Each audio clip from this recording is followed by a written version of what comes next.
Pemirsa, Ketua DPR Setia Novanto memastikan revisi Undang-Undang Nomor 30 Tahun 2002 tentang KPK dilakukan bukan untuk melemahkan KPK. Menurut Setia, revisi ini dilakukan agar KPK dapat lebih baik lagi dan lebih kuat dalam hal menegakkan hukum dan memberantas korupsi.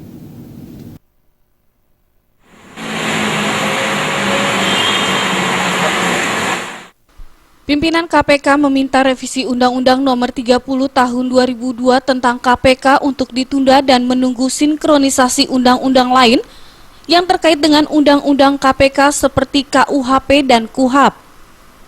Kini KUHP dan KUHAP juga sedang menjalani revisi.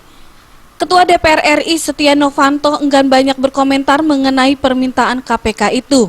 Setia mengaku tidak mau ikut campur dan menyerahkan sepenuhnya masalah revisi ini kepada Badan Legislasi DPR dan pemerintah. Kini undang-undang itu telah diserahkan ke Badan Legislasi DPR dan pemerintah untuk direvisi. Politisi Partai Golkar ini pun yakin DPR dan pemerintah akan mempertimbangkan permintaan KPK itu. Karena itu Setia meminta semua pihak untuk bersabar dan menyerahkan kepada mekanisme yang berlaku terkait revisi Undang-Undang KPK ini. Mengenai revisi Undang-Undang KPK, tentu kita ingin memperkuat daripada supervisi hukum khususnya di KPK. Nah, untuk itu semuanya kita serahkan kepada pihak Balik dan pemerintah. Ya, kita lihat perkembangannya nanti.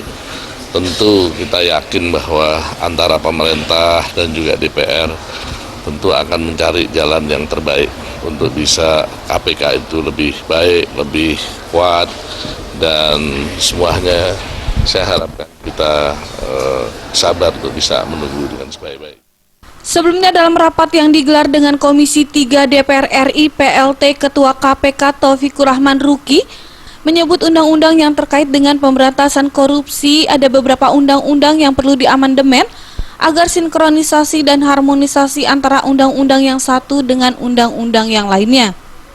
Undang-undang yang dimaksud antara lain Undang-Undang Nomor 1 Tahun 1946 tentang Kitab Undang-Undang Hukum Pidana KUHP dan Undang-Undang Nomor 8 Tahun 1981 tentang Kitab Undang-Undang Hukum Acara Pidana atau KUHAP.